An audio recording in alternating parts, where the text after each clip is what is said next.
Hello friends, welcome back to our channel Only Excellence. So we are back again with the Hindu 10 words for 31st August 2020. So we'll start right away. First word that we are going to discuss today is cogent. Cogent. Okay. So cogent means any argument or case which is very clear and logical or convincing. Okay. So अगर कोई argument अगर बहुत ठोस है या बहुत यकीनी है, यकीनी मतलब ऐसा है कि you can believe on that, so that is known as cogent. Okay. So इसके सिमिलर वर्ड जो होते हैं इंग्लिश में आपके होते हैं, एक तो होता है convincing, second one is compelling, strong, forceful. ठीक है, ये सिमिलर वर्ड हो जाते हैं कोजेंट के. आपके अपोजिट वर्ड अगर बोले कोजेंट का, सो एक तो हो जाता है कि inconclusive, means there is no clarity in this. Okay. तो जहाँ पे क्लैरिटी नहीं रहेगी उसको वो उसका अपोजिट वर्ड हो जाता है इनइफेक्टिव.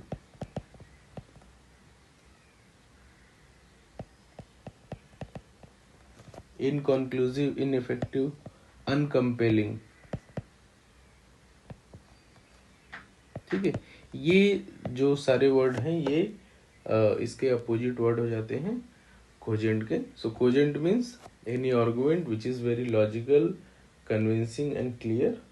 सो अपोजिट वर्ड उस तरीके से आपका हो जाता है इनकंक्लूसिव, इनइफेक्टिव और अनकम्पेलिंग. ओके. नेक्स्ट जो वर्ड है हमारा that is jurisprudence. So jurisprudence जो है, ज्यूरिस्प्रूडेंस का मतलब होता है आपका कि अ थ्योरी और philosophy of law. So legal system, दूसरा जो मतलब होता है उसका ये होता है लीगल सिस्टम. सो जो न्याय शास्त्र या विधि शास्त्र की जो पूरी व्यवस्था है उसको हम बोलते हैं ज्यूरिस्प्रूडेंस. ओके. सो न्याय शास्त्र और विधि, लीगल को हिंदी में विधि भी बोलते हैं. सो लीगल सिस्टम को हम ज्यूरिस्प्रूडेंस भी बोलते हैं. ओके. नेक्स्ट जो वर्ड है हमारा that is operation. OPPRESSION. So operation का मतलब जो हिंदी मतलब होता है ऑपरेशन का, ऑपरेशन का मतलब होता है उत्पीड़न या अत्याचार. ठीक है, या किसी को दबाना या उसका जो मतलब होता है दमन. सो अनजस्ट और cruel exercise of authority of power on somebody, that is oppression. So अगर कोई सुपीरियर अथॉरिटी वाला है अपने से नीचे वाले को अगर अपनी अथॉरिटी को यूज करके उसको अगर दबाता है, so that is known as operation. ठीक है. सो ऑपरेशन के सिमिलर वर्ड हो जाते हैं आपके इंग्लिश में. एक तो होता है परसिक्यूशन,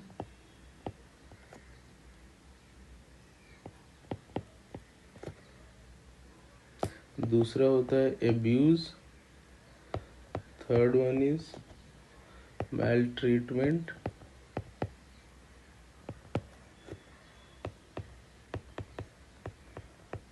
टायरेनी भी कहीं कहीं इसको इस वर्ड को यूज करते हैं, टायरेनी को भी.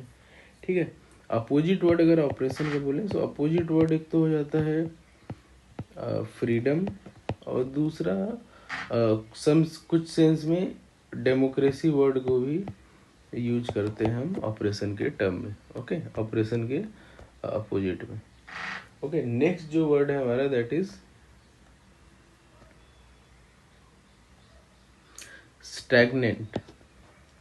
सो एक स्टैग्नेंट का जो हिंदी मतलब होता है, स्टैग्नेंट का हिंदी मतलब होता है स्थिर या रुका हुआ. अपनी किसी एक पोजीशन पे अगर कोई भी चीज रुक जाती है, सो विच स्टॉप्स इट्स मूवमेंट, मतलब अपना उसका जो फ्लो या जो मूवमेंट है वो अगर रुक जाता है, सो उसको हम बोलते हैं स्टैग्नेंट. ओके। सिमिलर वर्ड इसके इंग्लिश में जो होते हैं, एक तो होता है स्टिल, STILL, स्टिल।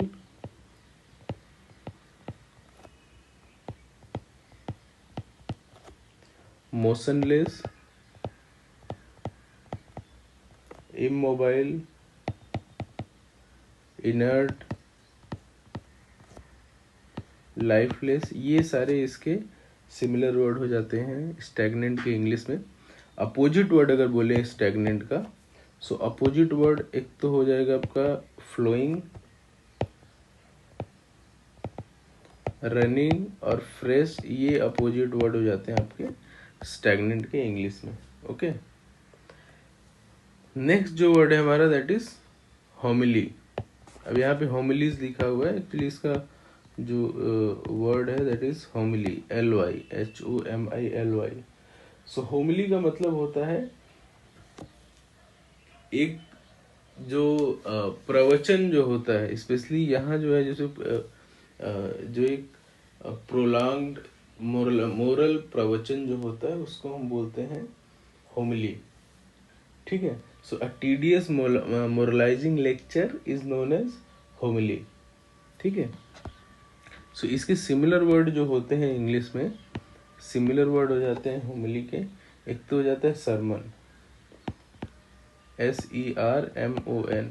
सरमन मतलब प्रवचन को ही सरमन, एक सिमिलर वर्ड होता है प्रवचन का। Second one is lecture, third one is discourse. ठीक है। सो डिस्कोर्स, स्पीच, ये होमिली का मतलब हो जाता है। सो नैतिकता को लेके अगर कोई प्रवचन दिया जाता है तो उसको हम बोलते हैं होमिली। ओके। सेकंड, उसके बाद वाला जो वर्ड है हमारा that is abolish. Okay. So abolish का जो हिंदी मतलब होता है, अबॉलिश का मतलब होता है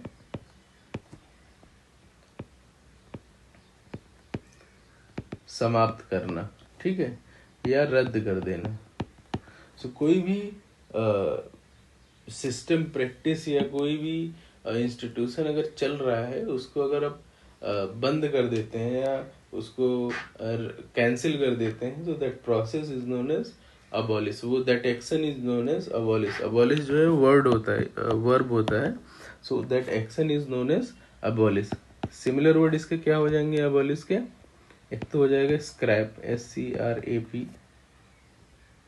स्क्रैप, इंड, स्टॉप, ये सिमिलर वर्ड हो जाते हैं आपके अबॉलिश के। अपोजिट वर्ड अगर बोलें सो अपोजिट वर्ड हो जाता है, एक तो होता है रिटेन एंड दूसरा हो जाता है create. So retain and create, these are the opposite word of for abolish in English. Okay. Next जो वर्ड है हमारा that is credible. So credible का हिंदी जो मतलब होता है, एक तो होता है क्रेडिबल का मतलब विश्वसनीय। सो कोई भी एक्शन, आदमी या कोई भी एक ऐसी सिचुएशन जिसको आप इजीली बिलीव कर सकें, that is known as credible. Okay. जिसपे आप इजीली ट्रस्ट कर सके। सो इसके सिमिलर वर्ड क्या हो जाते हैं इंग्लिश में? सिमिलर वर्ड होता है, तो आपका होता है ट्रस्ट वर्दी। ठीक है।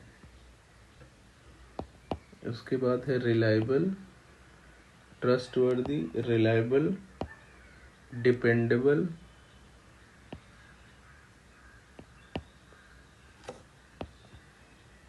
ये इसके सिमिलर वर्ड हो जाते हैं।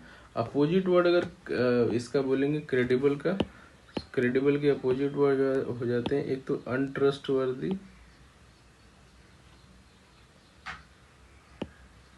अनरिलायबल। ठीक है, ये इसके अपोजिट वर्ड हो जाते हैं आपके क्रेडिबल के इंग्लिश में। नेक्स्ट जो वर्ड है हमारा that is spurn, spurn. Okay, SPURN। ठीक है। सो स्पर्न का मतलब होता है आपका तिरस्कार, तिरस्कार करना या अस्वीकार करना। सो रिजेक्टिंग विद डिस्डेन और कंटेम्प्ट। किसी को बेइज्जत करके रिजेक्ट करना, that action is known as spurn. Okay, so इसके सिमिलर वर्ड जो होते हैं इंग्लिश में, एक तो होता है आपका डिक्लाइन, रिफ्यूज, रिजेक्ट. ये सिमिलर वर्ड हो जाते हैं आपके स्पर्न के इंग्लिश में. अपोजिट वर्ड अगर बोले तो अपोजिट वर्ड होता है एक तो हो जाता है एक्सेप्ट एंड अप्रूव. ये अपोजिट वर्ड हो जाते हैं स्पर्न के इंग्लिश में. नेक्स्ट जो वर्ड है हमारा that is coercive. So coercive means कि किसी को anything which is relating to force और थ्रेट. सो किसी से अगर आप जबरदस्ती कोई काम करवाते हैं या उसके ऊपर एक प्रेशर बनाते हैं या उसके ऊपर फोर्स का यूज करते हैं, so that adjective is known as coercive. Okay, Hindi जो इसका मतलब होता है, हिंदी मतलब होता है बलपूर्वक. ओके, सो सिमिलर वर्ड इसका जो हो जाता है, एक तो होता है फोर्स्ड,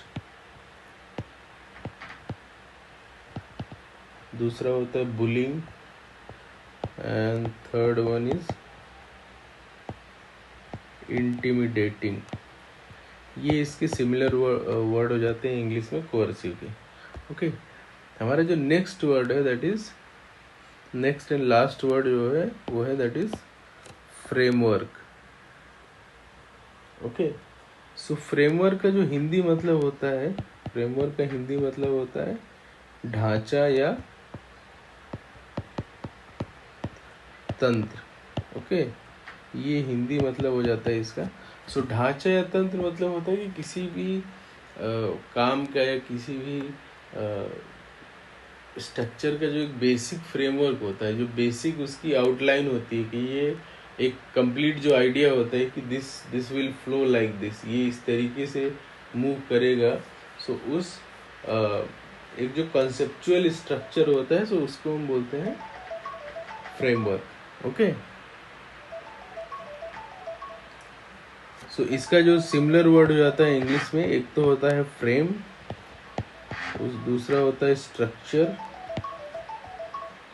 स्केलेटन,